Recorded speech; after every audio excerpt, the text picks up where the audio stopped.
We'll pay you after for the camera work. Okay, so yeah, we should get started, given it's taken us a little while to get everybody inside.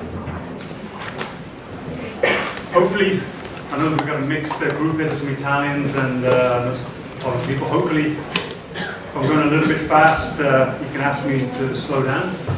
But, okay, the main reason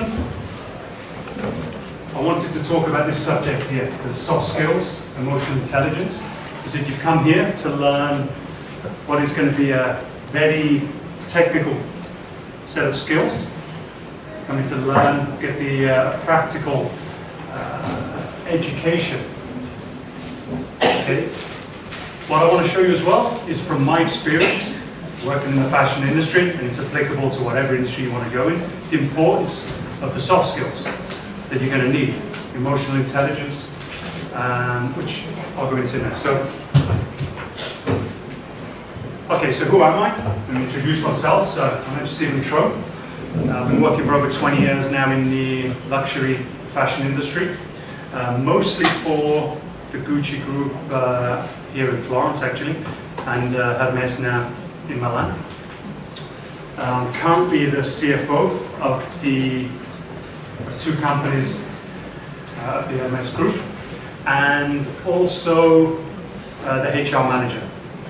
So this is something that in the recruiting, I'm trying to give you my insights into what I'm looking for, and what, from my experience, companies are looking for from people looking to enter, especially the luxury industry. So just to give a little bit of background, I normally show this because I think it's kind of interesting to see, and I'm available for questions after about any of my experiences. So I did a lot of summer jobs, worked in different industries. As you can see here, working in chemical factories, working as just a factory worker in a metal company, all these different jobs.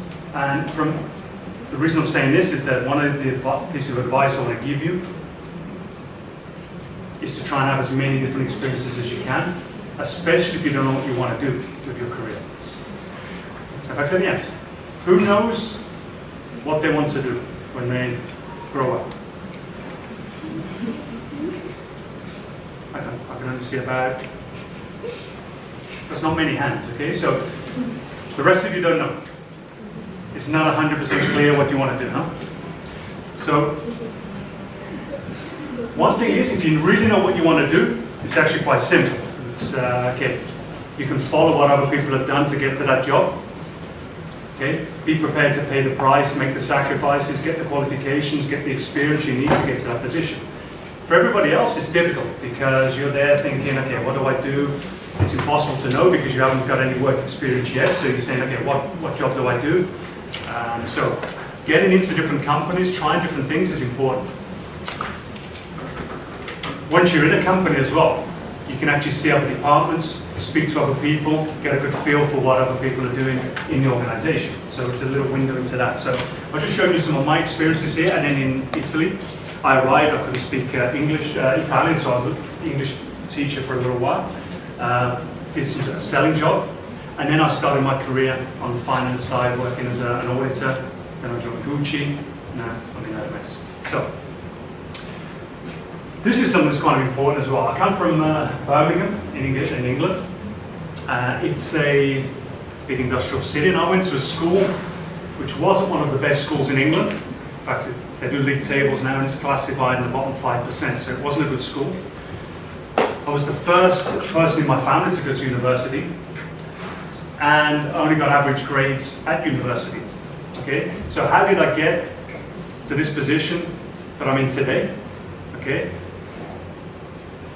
It's down to what I think are soft skills. Okay, so why am I here? One, I love teaching, so if I can give any of my knowledge from my 20 years of experience in the industry, I'm happy to do that. And I'll be available for questions at the end of this. I know there's an aperitivo, so I'll be going to that as well. If anyone has any questions, wants to ask me for some advice, clarification on what I've said here, you're very welcome to come and ask me. I also come as well to talk because I see a lot of students coming into their jobs a little bit unprepared for what they're going to find. And one of the problems is with this that everybody's told from when they're quite little, by the parents, okay, by schools. You've got to get good grades. Okay? Get good grades, get good grades. Your parents have told you since you were this big, you've got to get good grades, you've got to get good grades. People get good grades. You need good grades to get the good jobs. It's your foot in the door. But when you set foot inside a company, nobody in that company cares what grade you got. Nobody cares what what your university grades are, what your high school grades are, what your first marks were at elementary school. Nobody cares anymore. You have to perform from the first day you come into that company. And then you're having to not only perform, sorry, mine's down as well, I can see you down there as well. But okay, you not only need to perform yourself, you need to be able to have a good relationship with everybody else that's in the company. Okay, and you suddenly go from being with your peers, you're with people the same age, all the way through school, all the way through, if you go to university, you come to a college like this, you're all similar. You go to a work environment and all of a sudden, you're there with a whole mix of different kinds of people.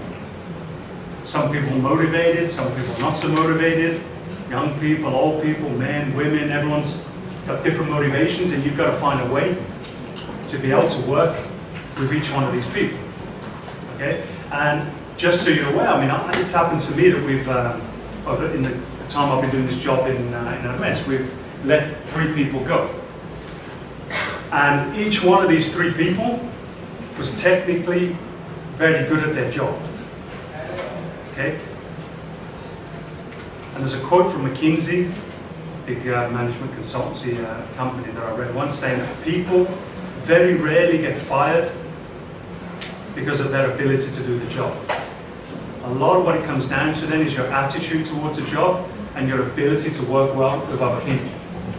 So that's a practical example. Just in the few years that I've been working in this recent job, we've got rid of 3 people because of their attitude towards the job and their inability to do well with other people. Okay? And the other reason I like to come and talk is because, I don't know if you know already, but you can probably soon find out, it's a difficult job market, especially in Italy. It's not very easy to find a job. So any advice I can give and any sort of little help I can give you to help you find a job when you leave here, I'm happy to do that. So, how to be successful? I always ask this question. Okay, what do these people have in common? Let's make it a bit interactive because otherwise it's going to be boring. Just listen to these. Okay, so do you all know who these people are? Let's go through. Who's this? Okay, well, that's easy. Richard Branson. That's a bit more difficult. That's Henry Ford. That's easy. And fashion students, people interested as well, Coco Chanel. Okay, so what do these 5 people have in common? Any suggestions? You've got to speak up because there's a lot of people here. So. Sorry? Okay, I'm famous now, yeah. Propose. Charisma, that's a good point. Propose. Propose. Yeah, okay. Creativity. Sorry? Creativity. Creativity? Sorry? Flexibility, yeah. Someone said? Their own point of view. Their own point of view. These are all good things. I'll stop you because I deliberately asked this question to tell you something that I'm probably not expecting you to say. None of these have a university education. Okay? Lincoln sort of had just a high school education. I think Walt Disney dropped out of high school. Richard Branson quit school at 16. So the reason I'm saying this is that if they didn't have a university education, they didn't have the stereotypical career path that your parents tell you, get good grades, get good grades, get good grades. How do these people become successful?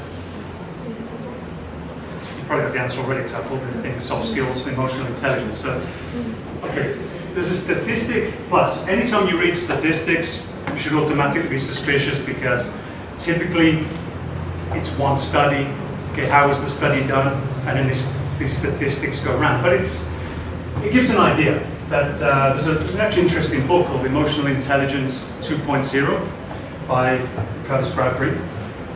And he talks about the fact that, on a study that was done, that emotional intelligence is responsible for 58% okay, of your performance in a job. Okay, anytime I see a statistic that precise, that must be made up. But the whole point of showing this is that I've read another one as well, which says that your intelligence in terms of IQ accounts for about 20%. So there are definitely other things on top. Don't think that, again, it's just you have to have a good IQ, you have to have good grades, you can have a successful career. Okay, it says here 90% of top performers have a high level of emotional intelligence. Okay, and in a study they were saying that people with higher emotional intelligence will actually on average earn an extra $29,000 a year. So, okay, if these numbers are correct or not, okay, it's clear from other studies or the studies that are, it's not this exact amount, there's definitely something to the importance of having good emotional intelligence. So, what are we talking about?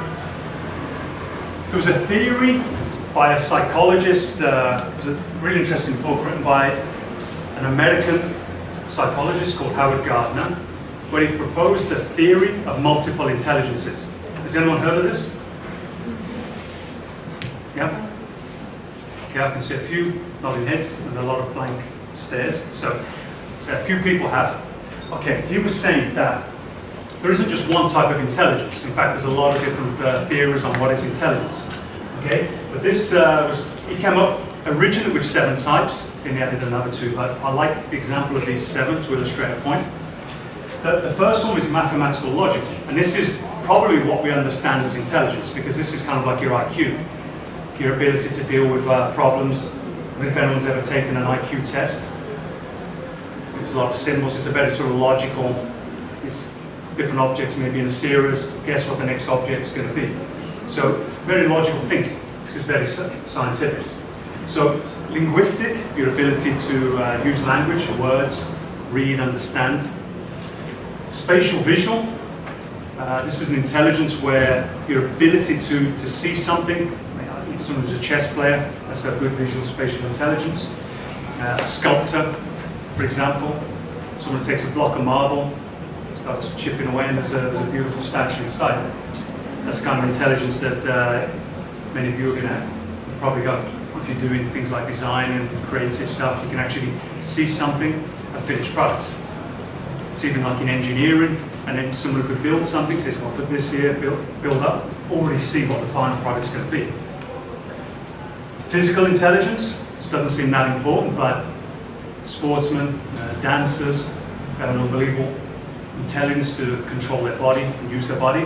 And these are some of the best paid people in the world as well, so it's not like it's something that doesn't count for anything. Musical intelligence, you know. And then the last 2 are kind of the 2 I wanted to focus on here. But the intrapersonal intelligence, it's your ability to understand yourself and what comes from within. So your motivation, or you're a positive person. And interpersonal, your ability to deal with other people. Okay? Am I going too fast? It's okay? Still awake? It's a bit hot in here, so okay, try and keep awake. Okay, so let's do something fun then. So, let's see if you've understood this. I've picked out 7 famous people now. One is an example of each one of these types of intelligence, so you understand what I'm talking about. Mathematical logical, who would be a good example of this? Einstein. Oh, okay. So, Einstein. Classic example of mathematical logical intelligence. Okay, linguistic. Somebody good with words? I heard it already, so yeah. I'm English, so I had to put somebody English here. So. William Shakespeare. At the beginning I put Dante for the Italians, but then I said, no, let's put Shakespeare. Okay, visual spatial intelligence. Michelangelo, good guess, not him. Da Vinci, it's another excellent one. I didn't choose him. I chose an Italian this time to try and be fair to any Italians here. Who? Did you say? I didn't think that's a good one. I'll include that next time. The greatest sculptor of all time?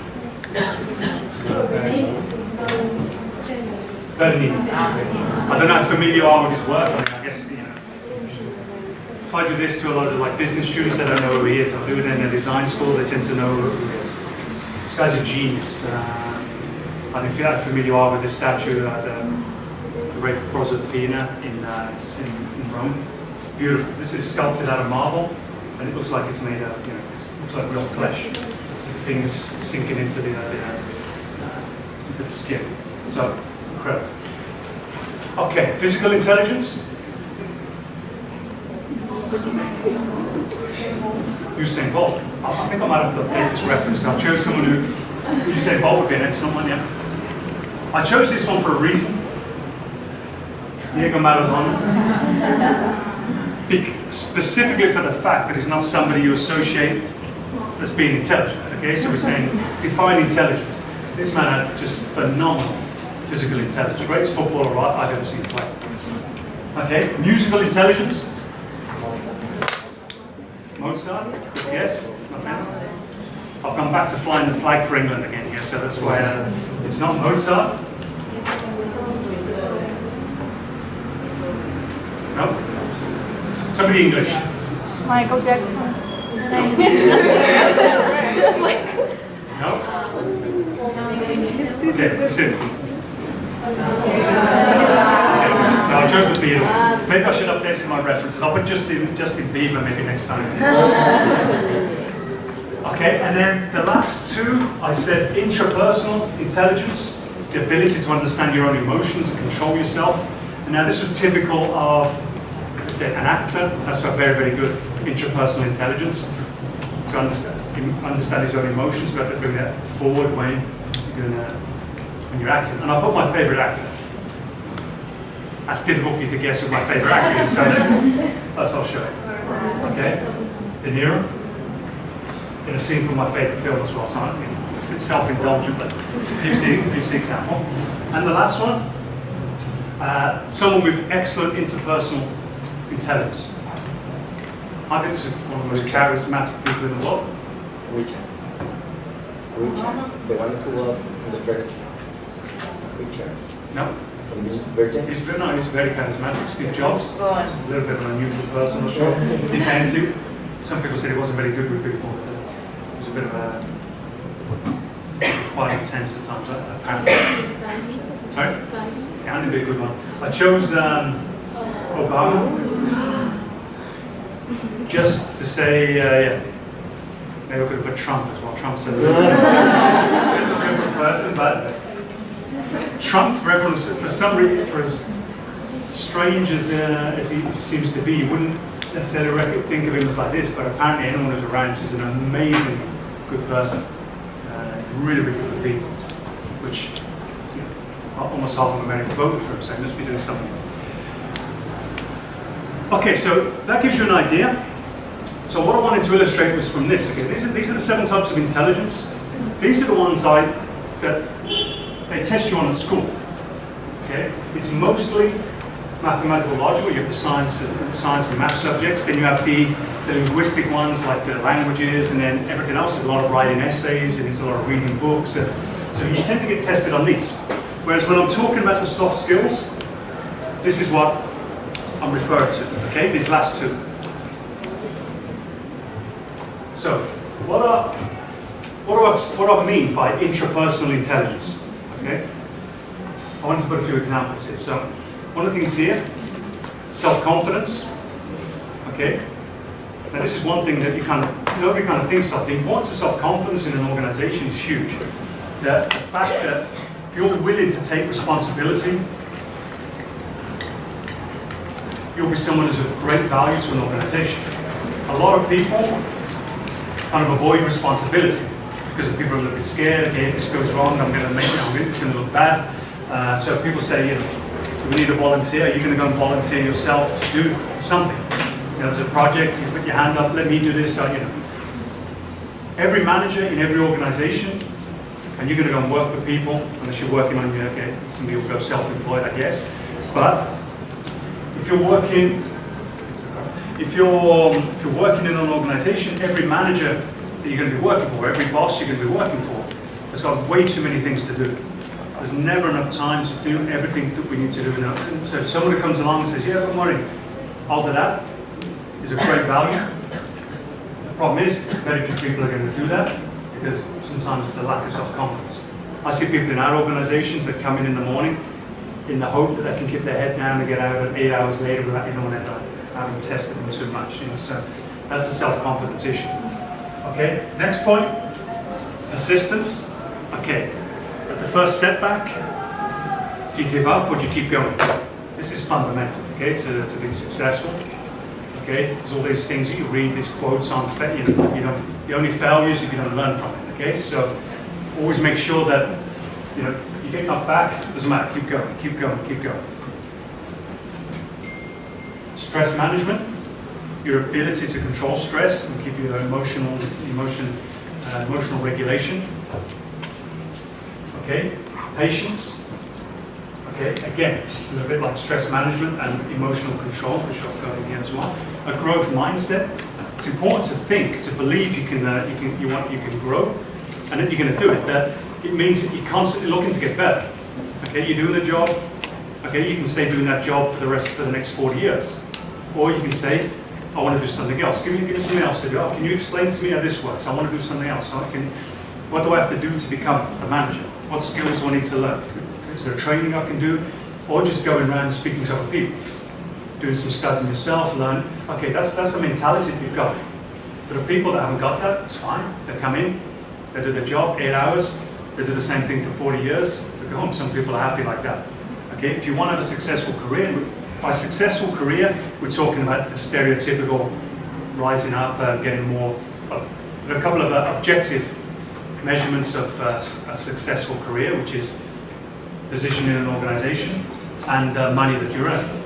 Okay, you want to earn more money, you want to get a better status in an organization. That's what we're talking about here. There are subjective things as well, which you should always consider. Okay, job satisfaction, how happy am I doing this job? Okay, it's always good to balance both of them. But in terms of getting on in an organization, we're talking about these things there. Self-awareness, okay, again, just controlling yourself, okay, being aware that maybe when you're getting angry with a situation, be aware of that, so you can actually maybe take a step back. People who are not self-aware don't realize they're doing it, but they blame other people for the fact that they're angry. It's like, this guy doesn't know what he's doing, therefore, of course he's normal. So understanding your own emotions is really, really important. Resilience, okay, connects to persistence, so I won't go much into that now. Next point, emotional regulation again, being able to control your emotions. One of the guys we got rid of that I mentioned earlier, the 3 people that we let go from the company, one of them just couldn't control his emotions. And I'd see people in our company. There was one girl in particular who used to deal with them all the time. She used to be traveling, used to be out doing production. And if ever saw her with the phone held this far from her ear, I knew she was talking to him because he just couldn't control himself. Just to say count to 10, take a deep breath, he couldn't do it.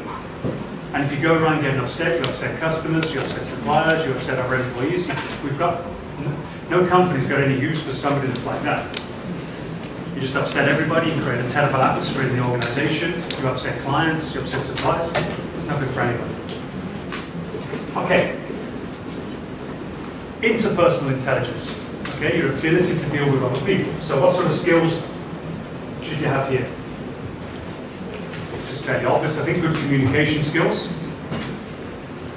Yeah, do you see? Can you see on here maybe? I'm sorry, there's not enough room for everybody. So, good communication skills, okay, teamwork, and some of these you'll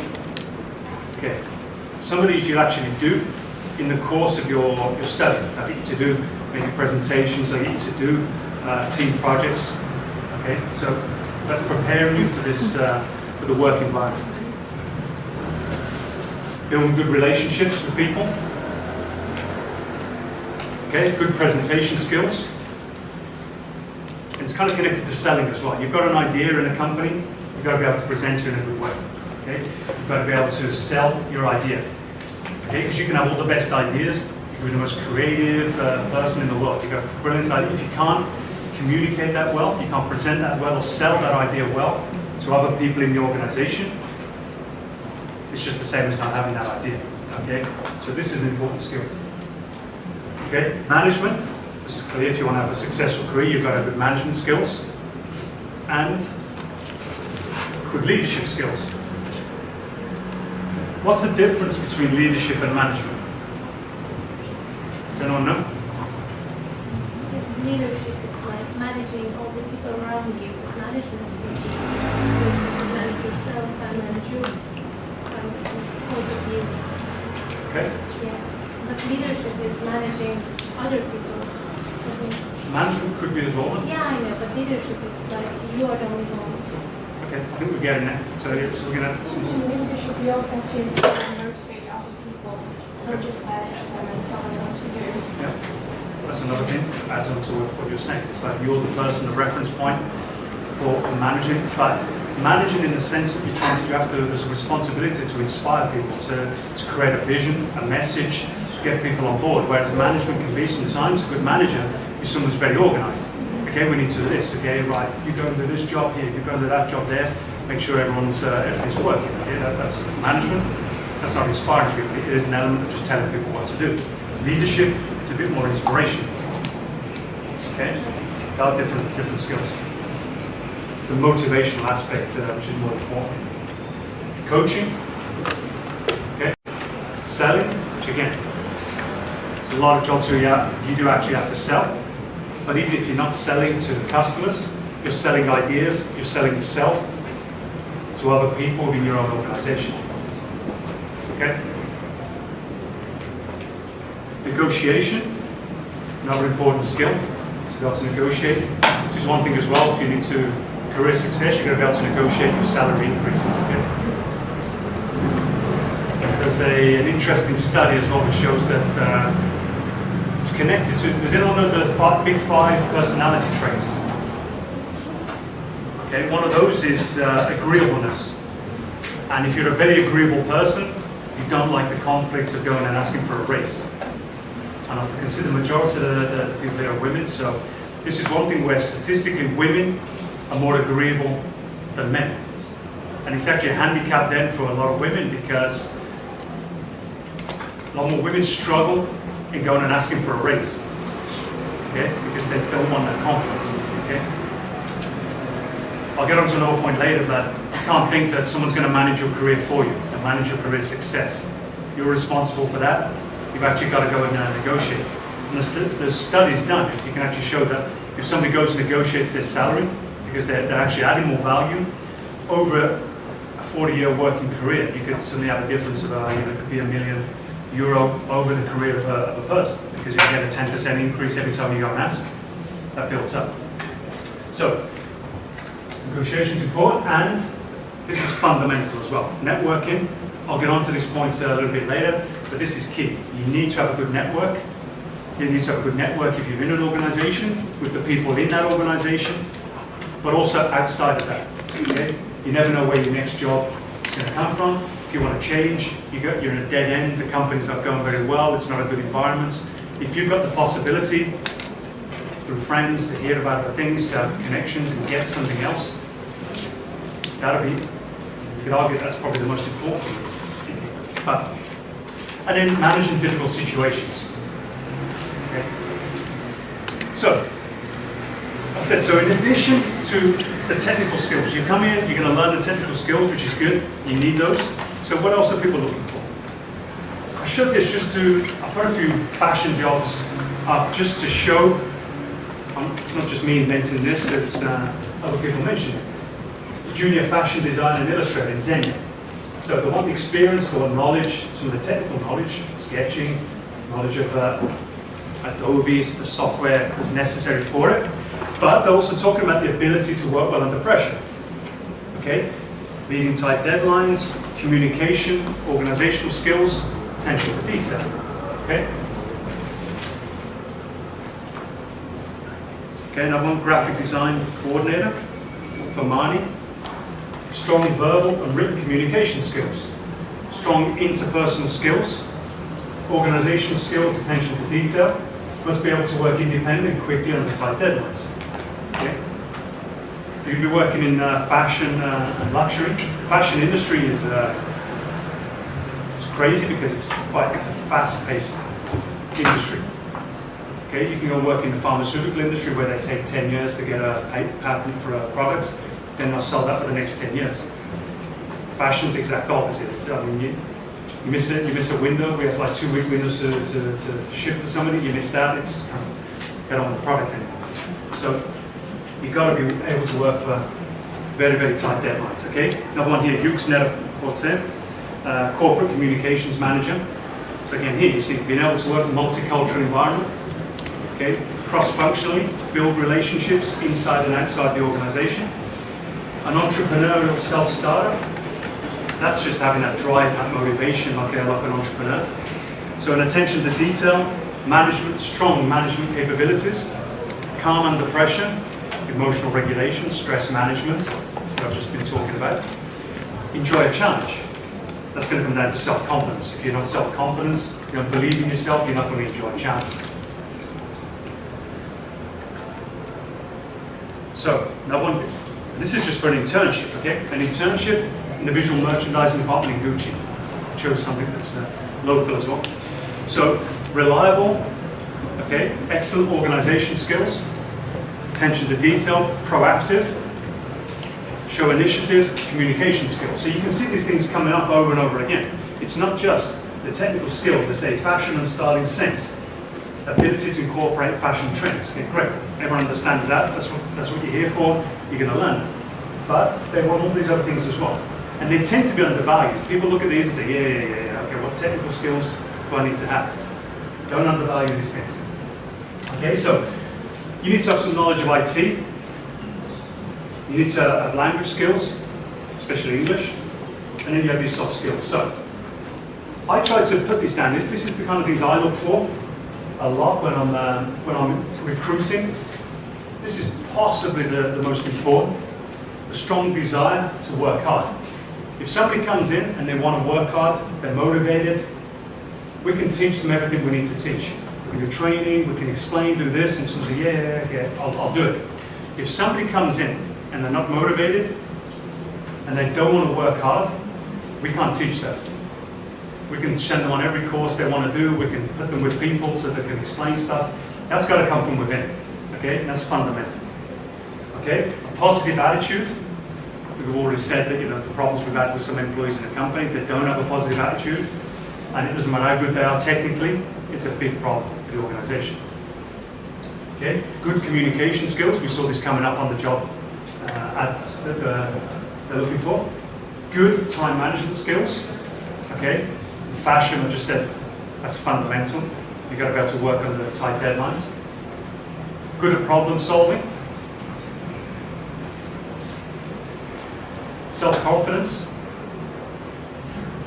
Flexibility and adaptability. And this, again, working in fashion, tight deadlines. We're doing something that doesn't work, tight deadline, we've got to change, go do something else, okay? Ability to work well under pressure. Again, key if you're going to work in fashion. A team player, and able to accept, learn, and grow from criticism. Okay, these are sort of 10 things that I've identified as the kind of things I'm looking for when I'm going to employ somebody.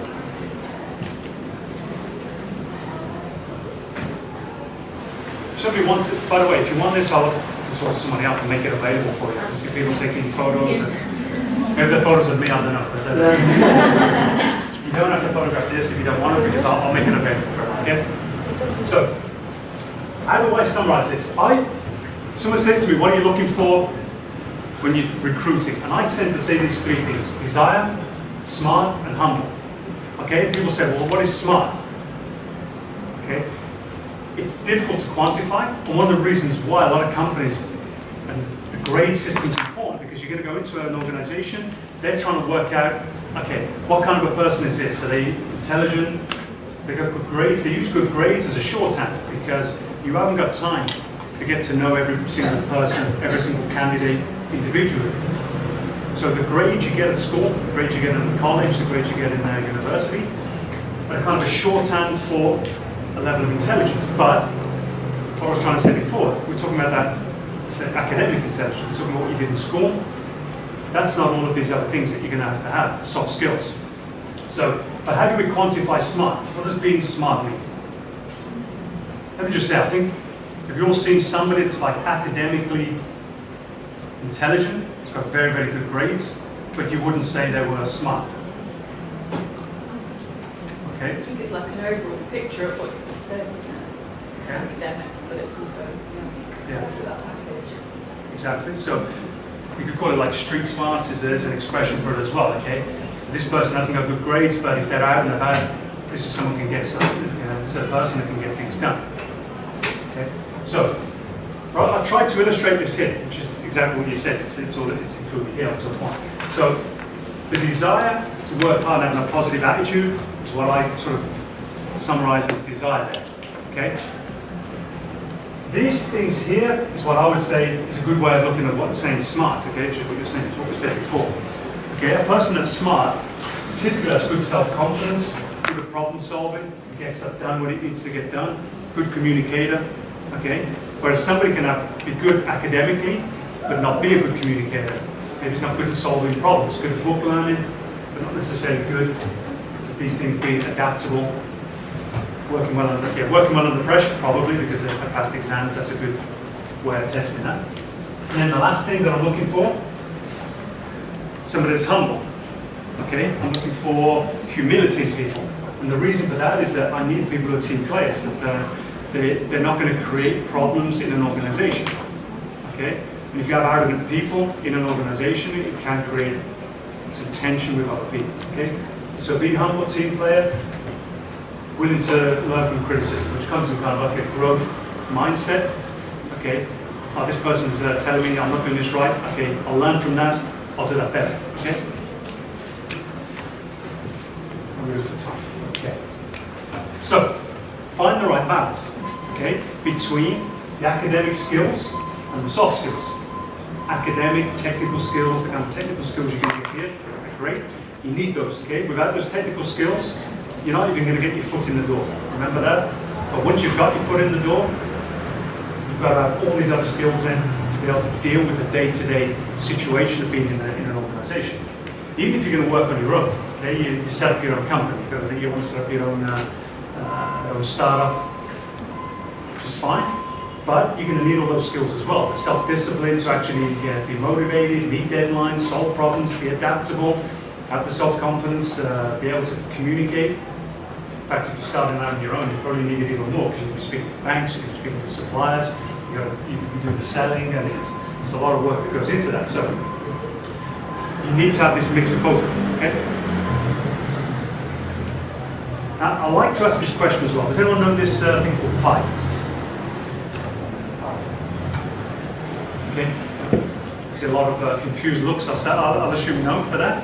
Okay, pi. What does it mean? The 3 keys to career success. Okay, and it was a thing called pi. So this was a study done, and it said, okay, the pi is what? The P of that is performance. So your day-to-day work that you've been given to do, how well do you do your work? Okay, your image. Okay, what do people think of you? Okay, this could be in your organisation, but let's say you're an entrepreneur, start with your own startup, you get your own brand, your own product line. This is everybody that you're in contact with. There's stakeholders, again, suppliers, banks, clients. What is your image? Okay, are you a positive person? Okay, and exposure. Okay, who knows you and what you do? Does your boss know what you do? Does your boss's boss know what you do? Okay, does anybody outside the organisation know what you do? Okay, so that's your exposure.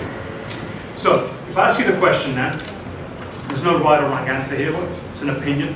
What is your opinion on the importance of these? If we put them on a pie chart, what do we say? Is it 30%, 20%, 50? Is it 70? Is it 30? No, 10, 20, 10? What? I think performance will be the least. Okay. Because without the exposure, without anyone knowing what you do, you haven't got the client potentially, and then without the image and clients knowing who you are, or everyone knowing who you are and representing yourself, no one's going to care how you actually do the job. Okay. So I think that's the lowest. So, what do you think in terms of percentages? Under 20, so Under 20, the others? so exposure's the most. 50. 50, so 50, 30, 20? Going that way? Yeah. Anybody else? Okay, there's no right or wrong answer, and I don't even agree 100% with what they say on here, but it's So I we say, think image is the least, because anyway, you have to have good performance. If you already have the exposure, what really matters then is the good performance. Maybe the image can be improved over time, but performance is like the main thing. What you have to have a quality product, and Yeah. your work has to be the best. And once you have the exposure, the image can be improved later. okay, as I said, there's no right or wrong answer. It's an open discussion. Anyone else got a slightly different opinion? You're too shy to speak up, or you want to agree? They all agree. Self-confidence is important, so you have to learn to speak up in these kind of contexts. So, anyone else?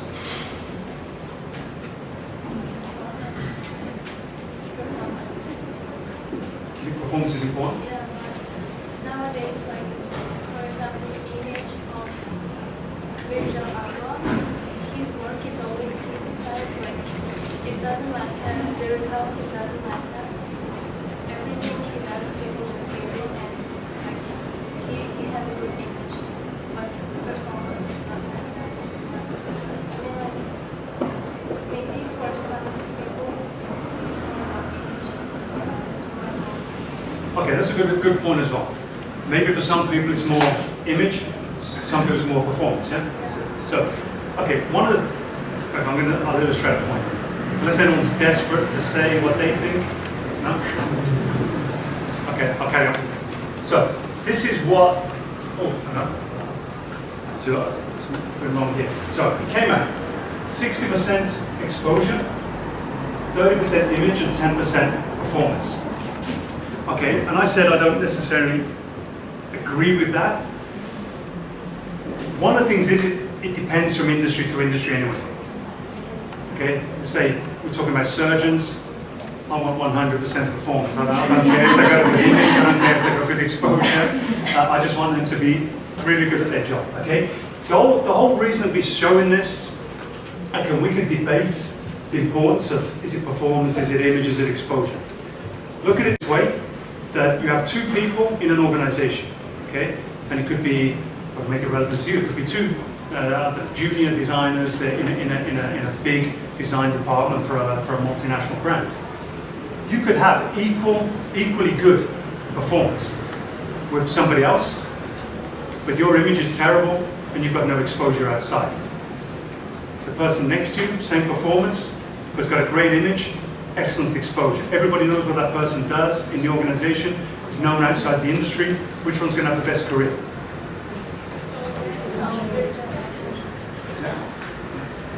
So the other thing is here, so this comes back to my point previously about networking. This exposure thing here is networking within an organization. It's networking outside the organization as well. Okay, so if you've got good exposure, it's going to be, what they're trying to say is here. And the best way to look is it looks like, yeah, okay, let's take performance as a given.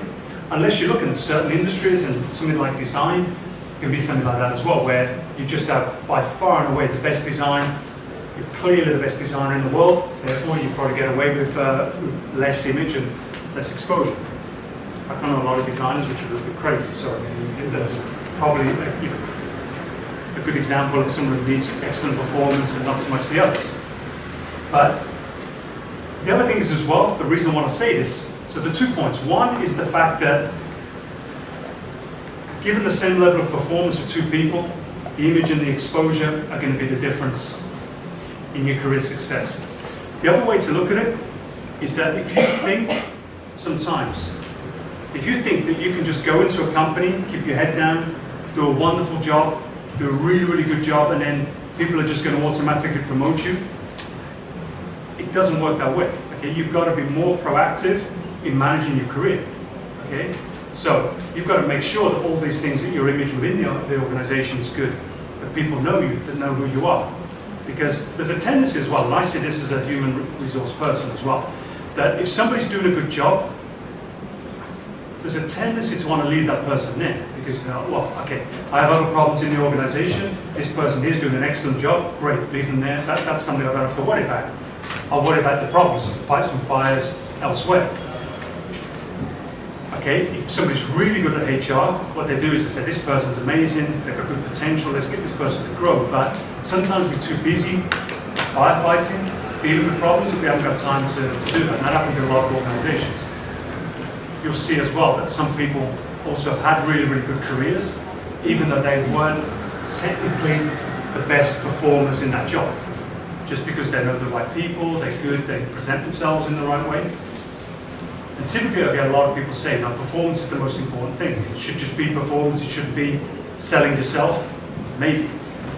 But this is the reality, so because it's like this, just at least be aware of it. And the reason I want to show this is just be aware that you need to work on your image and your exposure.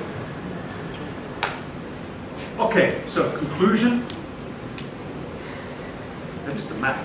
Some of my slides are done, but soft skills plus the technical skills will lead to success. Okay. So, what advice? So, university life, college life, here, take advantage, if you can, of extracurricular things to develop your other skills. Get work experience if you can. Okay, or do volunteer work to help you get these transferable skills. The other thing I recommend as well, given that the vast majority of you don't really know exactly what you want to do, so anytime you get some experience, you're in an organization, try and talk to as many people as possible, okay? You go for, maybe you go and work in the marketing department, maybe you go and work in the design department. Try and understand what the other departments are doing as well. Talk to other people, ask them what it's like to work there. Okay, so let's get a coffee. Explain to me what's your job like, what you like about it, what you don't like about it, and start to get a feel for what other jobs are like in an organization. You can do that as well just now. Like start talking to people you know, friends, family, anybody you know that's working. Say, what's your job like? What you like about it, what you don't like about it. Okay, keep track of the skills you've acquired. This is something that's quite useful. I always recommend getting it's called a master document, so a master CV, where you just write down absolutely everything you can think of. Every single skill you've got, even if it's just something simple where, I don't know, you were the treasurer of of a group at high school. You used to work in a pizza restaurant and they gave you the keys to lock up in the evening. You just write everything down, even if it's small, write everything. Then when you have to send a CV, what you should be doing is looking and picking out the key things that are relevant to that specific job. It's difficult at the beginning, I know, because you haven't got, I do it over 20 years of experience now, right? So you're doing it, you're at the beginning of your career, and it's like, hey, what can I put? So that's why I give the example of, I worked in a pizza restaurant, they gave me the keys to lock up in the evenings. Great. That's something trustworthy, they gave me the responsibility of doing that. And that's something that I could be looking at thinking, okay, maybe that person's got a bit more about them than somebody else. Okay, network. Yeah, that's what I've just said. Use your family, friends, contacts to understand as much as you can about these specific types of jobs. Okay. One thing that's really important, one thing I recommend for people to do,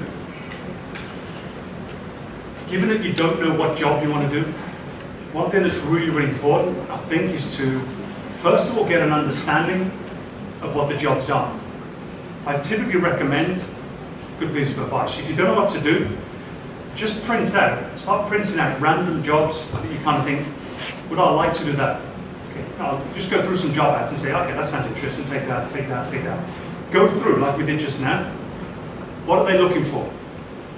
And then highlight the things that you're interested in, and then maybe cross out the things you're not. Okay, maybe something says this job is a lot of travel.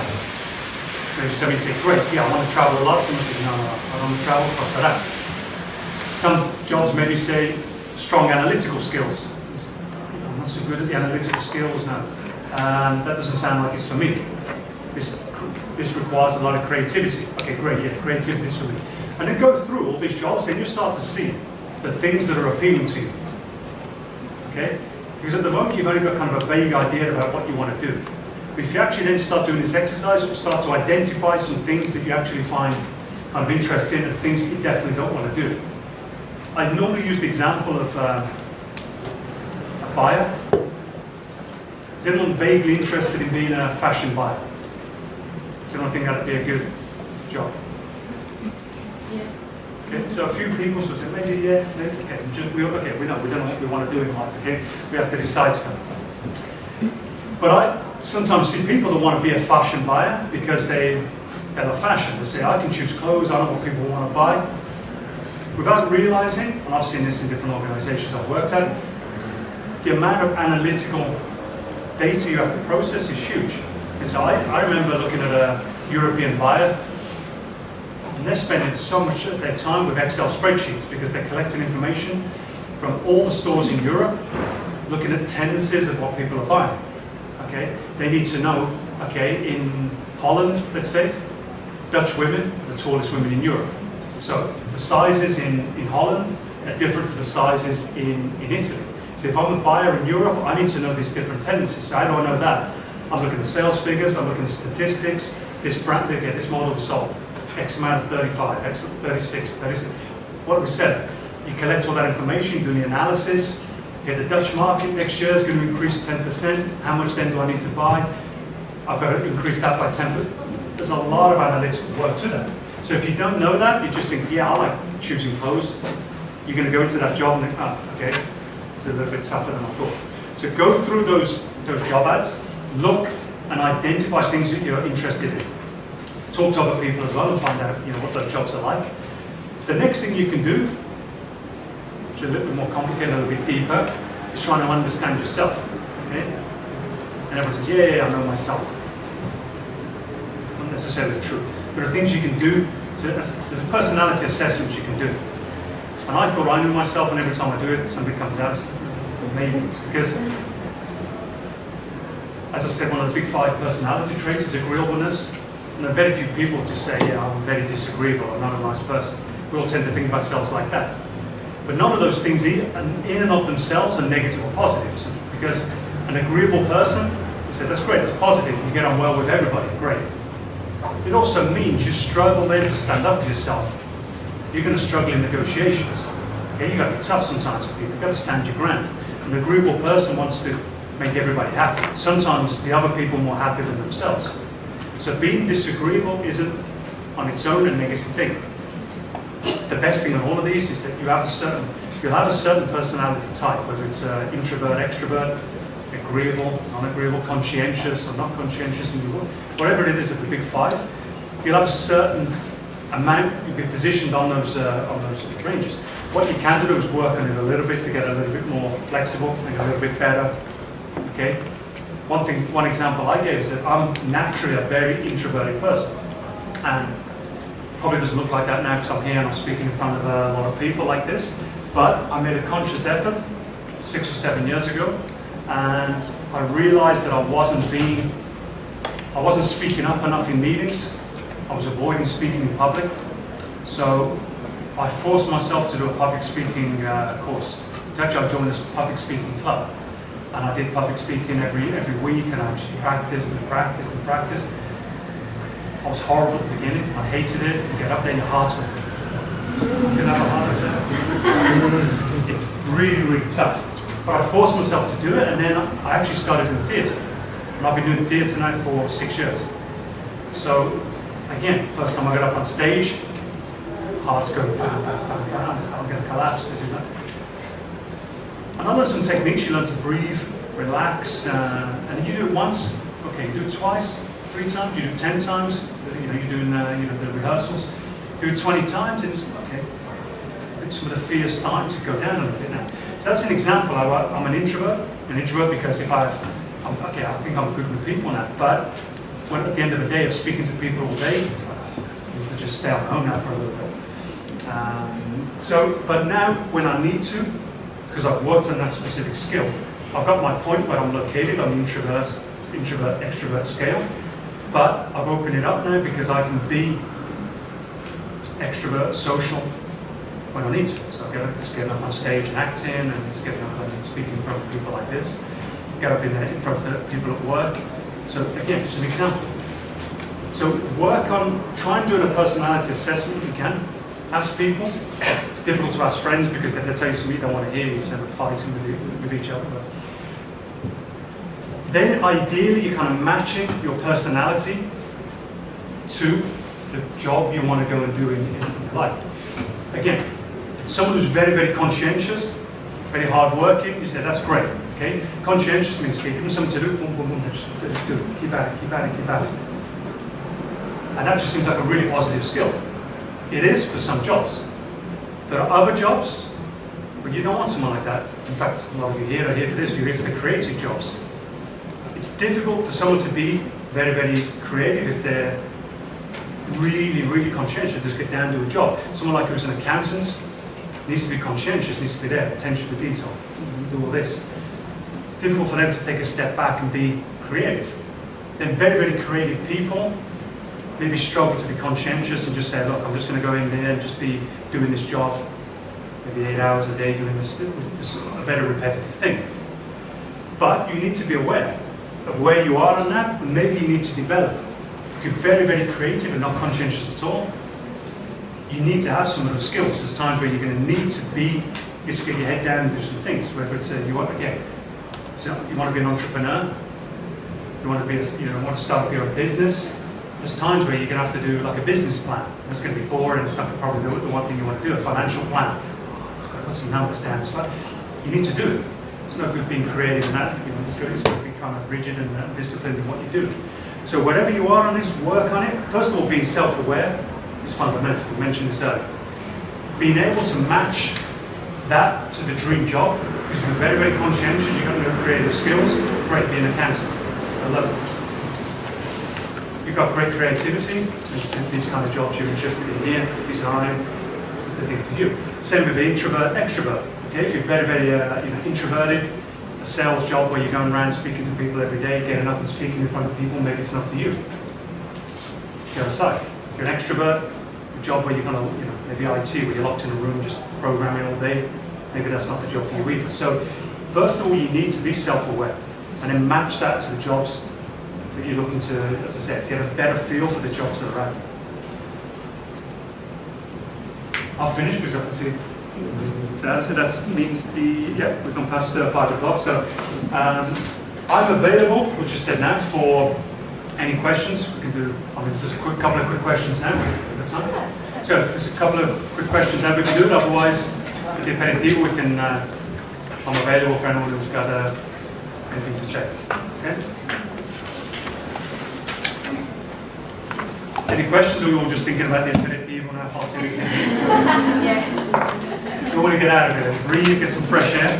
So, okay, unless anyone's desperate, they need to ask it now. Go to the aperitivo, and then I'm available for any questions. Thank you. Thank you.